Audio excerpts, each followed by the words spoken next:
I would like y'all to welcome Double Diamond Ginger Grimm.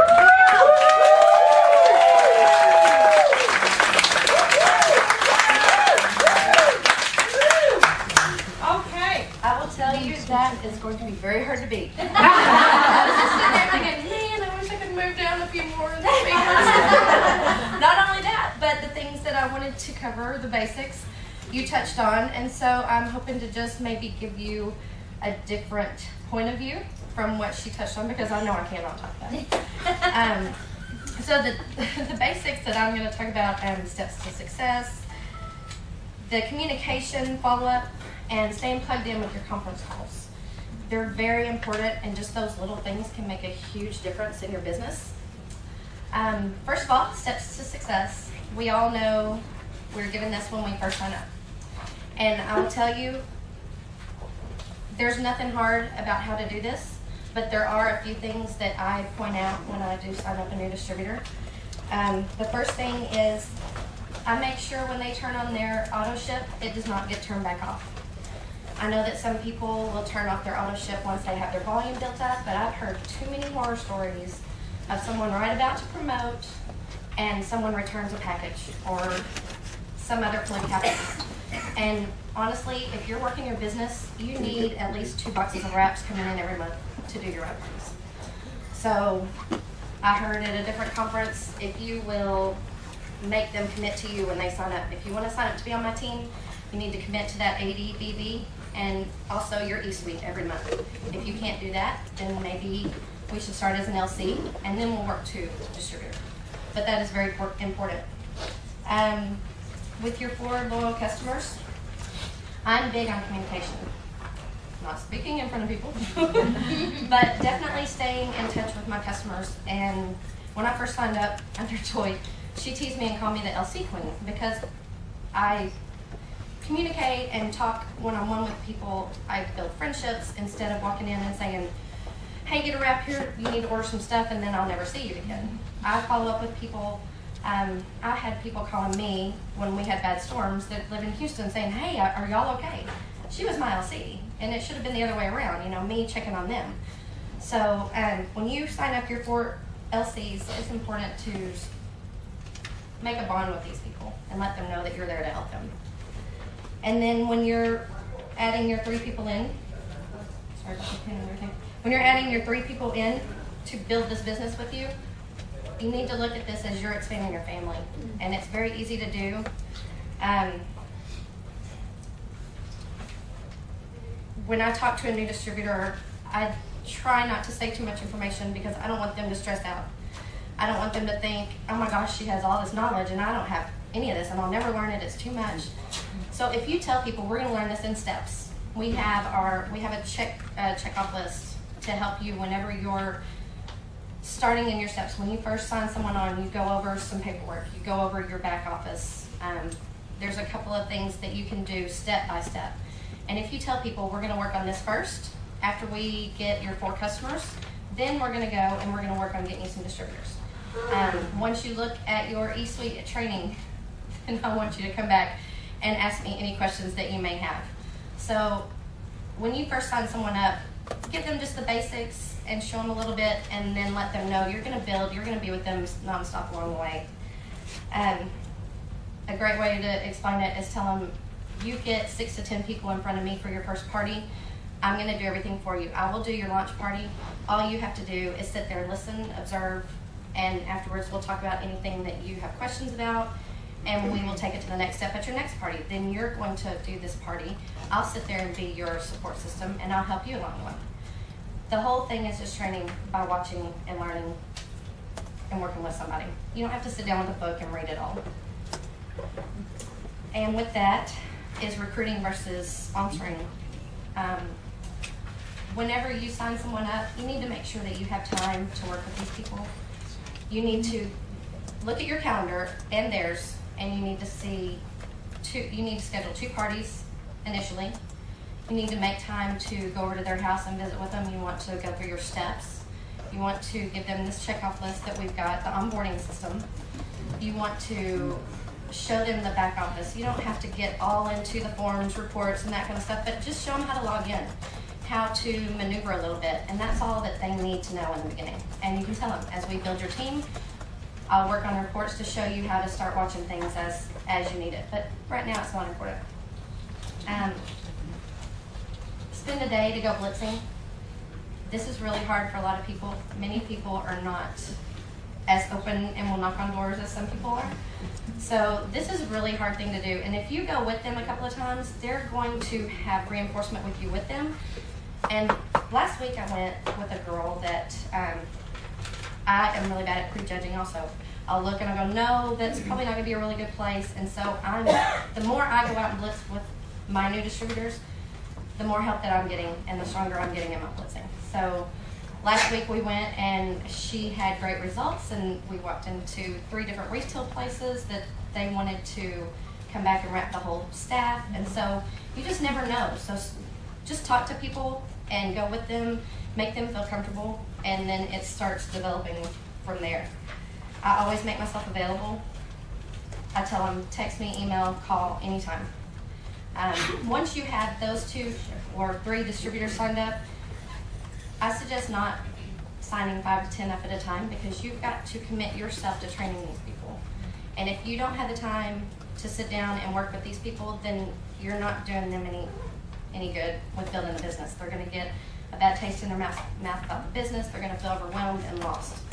So there's no race to the top. If you will start with 1 to 2 distributors, work with them, and when you build a strong leader underneath you, then you have confidence that she is going to build strong leaders underneath her. If you have 5 to 10 that you're working with at once, it's not fair to everybody who is going to be learning at a different speed. And we talked about the why. Everyone has a why. And if you get to know this new distributor, you ask them their why, and then you sit down and you make a plan with them on how they're going to get to their goal. Not everyone can blitz. Not everyone can sit on Facebook. So everyone's going to have a different approach to their business, and your job is to help them get there. You don't have to fix any of their problems. You just need to help them with the steps to get them there. Communication is, I've said it several times already, that is my biggest thing in my business. And I feel that it can either make you or break you. If you're not plugged in with your distributors, if you're not spending time and making yourself available for them, you're not going to build. Now, you don't have to talk to people 24/7 nonstop, but you need to make yourself available. For example, with my loyal customers, after I leave a party and you have your sign-in sheet with everybody's email, I make sure and I send an email out 3 days later. And I teach this to my new distributors as well. I want to follow up with everyone and find out if they remeasured after 3 days, how their results were. And I do this in a group email so that everyone that was there at this party is going to see what their friend over here did or how this one did. Now, I don't always get responses. So, you know, if you don't get a response, that's fine. You've gotten your name back out there in front of them, and you've let them know, I was there to help you with whatever problem you may have. If it's health, if it's money, anything that I can help you with, let me know. It's not, I was there to get a wrap on you and get $30 from you, see you later, you know. So, Can you repeat that? with the loyal customers, When you said you do a group email, say you're doing a party, and then when we do a wrap party and you have everyone signing the sign-in sheet, I have them put their email address on there. And then 3 days later, I send a group email to everyone that was there at the party who wrapped, and I ask them how everything was going, if they had wrapped their final day, and what their final results were. And then that way, if someone didn't see as great a result or someone was having problems, they can let me know and we can work to figure out what it is that they need to help them get continued results. And also, if you have somebody who had great results and they're just like, my pants don't even fit anymore, then it's awesome to let everybody else know that was at that party, hey, this is good stuff. So I make sure and I follow up with my LLCs that way. Another way that I will follow up with them is I try to send out a product of the month kind of email. And just pick a product, because at your parties, you can't go through every product that we have, and they're all awesome. So you stick with your basics at the party. Well, then once you have your loyal customers, I send an email to everyone, another group email, and I just tell them, hey, the product of the month is Confianza. And this is what I put a picture in I do the picture with the ingredients within the email, and then I say what it can do for you and what it's good for. And then I'll tell you, there are some people that they go crazy and they're like, I didn't know you had that. Why didn't you say that? And then it's like they pass that word around, and I'm getting new customers for just confianza, and they've never been at a party. So if you can stay in touch with your LCs by letting them know maybe once a month of a different product, or as we get new products in for different things, it's just another way to keep your name, keep your attachment with those LCs. If you have looked at your orders, you'll see some people have declined credit cards. Not always are the credit cards bad. It's sometimes is their expiration, if their card is expired. And if you will contact them and just let them know, hey, I noticed your credit card was declined for your order this month. A lot of people are having their cards expire. Then if you can approach it that way, a lot of times they'll go, oh, I didn't realize that, thanks for letting me know, and you've kept that customer versus letting them fall. So that's just another way of staying in communication with my loyal customers. Now with my distributors, when you have a new distributor, you are going to talk with them nonstop. You're going to basically help build their business. So that first 30 days, you're with that new customer on the phone or some type of communication. After that, as they're getting strong and they have their team built, you don't talk to them as much and you kind of lose track. So what I do is I try to send, and as your team gets huge, I know you can't do this all the time, but I try to send random texts or emails as people come to mind. And I'll just say, hey, how are things going? Do you have any parties coming up? Do you need any help? Is there anyone, do you have any expos going on? Do you need some product? Anything that I can do to just let them reevaluate where they are, because when they have to answer that question, it makes them look at, well, what is going on with my business right now? Or what do I have planned or going on? So I just try to occasionally touch base with everyone so that you are staying in touch and helping them, letting them know that they are still important to you even though you're not working with them daily like you were at the beginning. It's awesome when you get encouraging emails. So with your distributors as well, when they tell you they've got a new LC or they have a new distributor, I mean, encouragement goes a long way, and it's going to keep them pumped up.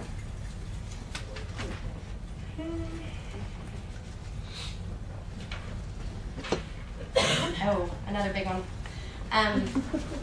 When people are having a rough day, if you're having a hard time, if you're getting a lot of no's and you're starting to feel really negative, the more communication you have with your upline, I call Toy all the time.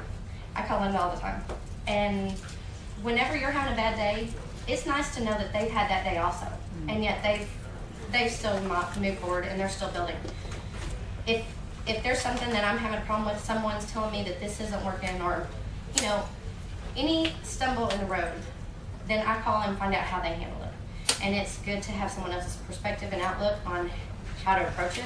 Then that way it's not going to let you down, and it's not going to ruin your day and ruin the momentum that you have going.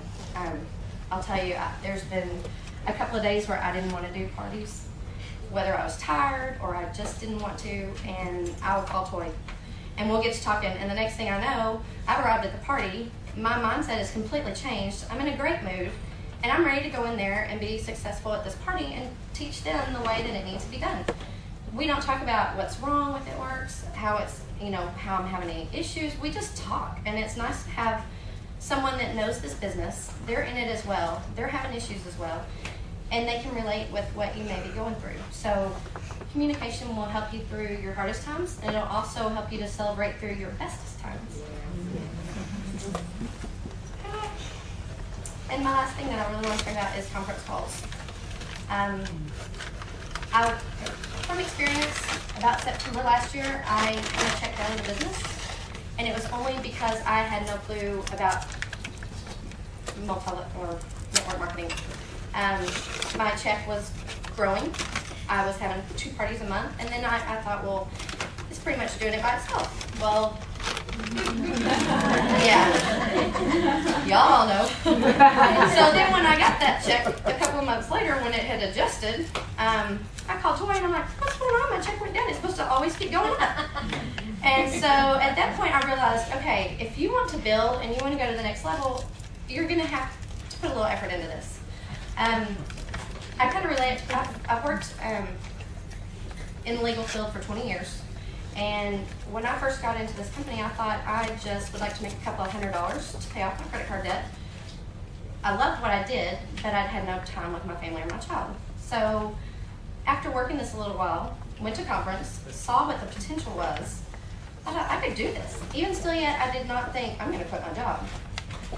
And so after staying plugged in with getting on conference calls, going to any training that's available around you, making yourself available for anybody else who wants to just throw ideas back and forth, it's taken me to a whole other level to where I was like, I can do this full time. I can go out and help people full time. And I mean, it's been the biggest blessing I've ever had in my life. And I thank everybody for helping me get there. But where are they going with this? So the conference calls, if you look at it, Pentecost, all of our CEOs, our ambassadors, our presidentials, if they're taking time out of their busy lives, I mean, that's what everyone says. I don't have time to get on the conference call. I'm busy. Everyone's busy. But if our higher-ups and our leaders are taking time out of their day to get on and teach us something and share business and share these helpful hints, we should do ourselves and our business the service is getting on. You can sit there on the conference call, you're muted. You can cook dinner, you can have bath time with your child. You know, you can do anything and set that phone down on speaker and listen. And I will guarantee you, every time that you're on a conference call, you're going to get something that's going to benefit you, your company, whether it is a different way to look at something or, you know, just hearing someone's success story and knowing where they came from and how they built. So I recommend everyone, as much as you can, get on the conference calls and continue to build your business. If you talk about it, it will build. Yes, ma'am. I have a question about, do you have a system like every Friday from this time to this time you follow up with your customers, or like a set time that helps you? As far as LCs from the parties, then I just schedule 3 days after that. 3 days after that party. So do you have a certain work block of time, like kind of it's just kind of No. however it happens? That is one thing that I have not figured out yet, and I've been looking.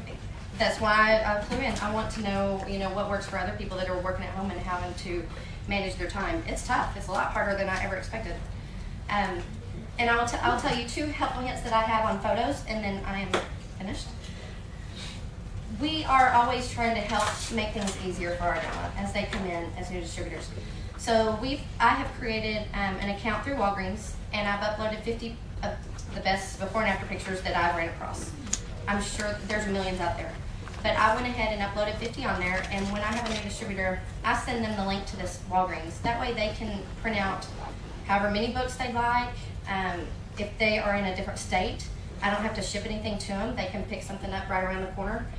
I do still provide a photo book, a before and after picture to my new distributors, but this way as they build their team, they're going to have the same materials to just duplicate, and keeping it simple is the way to go. And then evidently I was on the photo kick last week or so, because then I went through and I made a bigger jump drive of before and after pictures, and these are for your salons. If you put a digital picture frame up in front of where you're sitting getting your hair done, you may not be all that interested. I mean, you may be curious but not want to say anything. But by the time you sat there and watched all these before and after pictures of people looking like this and then they look like this, you're going to want a piece of that.